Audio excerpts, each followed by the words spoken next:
Welcomes to மாருதிஸ் kitchen. இன்னைக்கு நம்ம சுண்டைக்காயை வச்சு எப்பொழுதுமே புளிக்குழம்பே வச்சு சாப்பிடாம ஒரு பொரியல் செஞ்சு சாப்பிட போகிறோம்.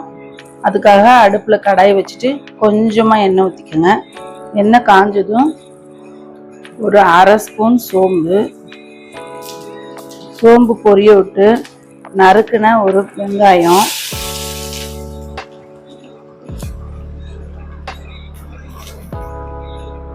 தட்டுன இஞ்சி பூண்டு பேஸ்ட்டு,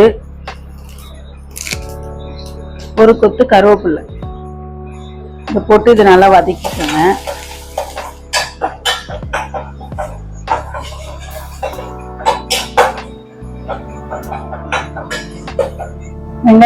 வெங்காயம்லாம் நல்லா வதங்கின பிறகு தக்காளி போட்டுக்கலாம். தக்காளியும் சேர்த்து நல்லா வதக்கிடுங்க.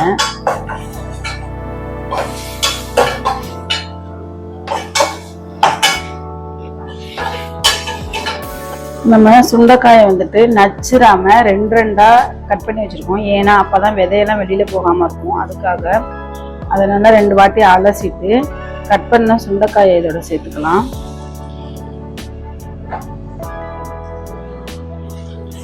தண்ணியில போட்டு வச்சோம்னா கருப்பாகாம இருக்கும். அதுக்காக தான் தண்ணியில போட்டு வச்சோம்.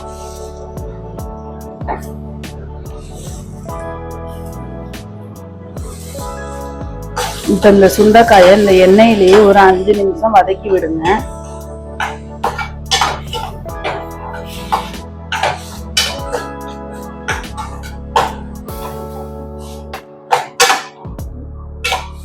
சுண்டைக்காய் வதங்கினதும் மசாலா சேர்த்துக்கலாம்.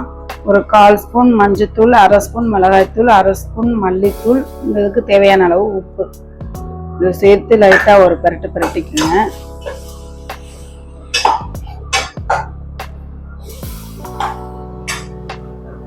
கொஞ்சமா தண்ணி ஊற்றி வேக விட்டுக்கலாம்.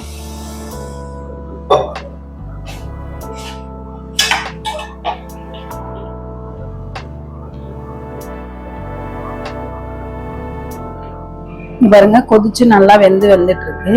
இந்த தண்ணியெல்லாம் நல்லா சுண்டி வர அளவுக்கு நம்ம இன்னும் வேக விடணும். அதுக்காக இன்னும் கொஞ்சம் நேரம் வேக விட்டுக்கலாம். நம்ம ஊத்துன தண்ணி எல்லாம் சுண்டி நல்லா சூப்பரா ரெடியாகி வந்திருக்கு சுண்டைக்காய் பொரியல். சுண்டைக்காய் பொரியல் வாரத்துல 2 முறை எடுத்துக்கோங்க. இது வந்துட்டு வயிற்றுல உள்ள பூச்சியை குணப்படுத்துறது இல்லாம சுகர் லெவலையும் கொலஸ்ட்ரால் லெவல் இது மாதிரி நிறைய வியாதிகளுக்கு இது அருமருந்தா இருக்கு. வாரத்துல 1 முறை கண்டிப்பா நீங்களும் எடுத்து சாப்பிட்டு ஆரோக்கியமா இருங்க. வீடியோ பிடிச்சிருந்துச்சுன்னா லைக் பண்ணுங்க, ஷேர் பண்ணுங்க, கமெண்ட் பண்ணுங்க. மறக்காம பெல் ஐக்கானை கிளிக் பண்ணிட்டு மாருதிஸ் கிச்சன் சேனலுக்கு சப்போர்ட் பண்ணுங்க. பாய்.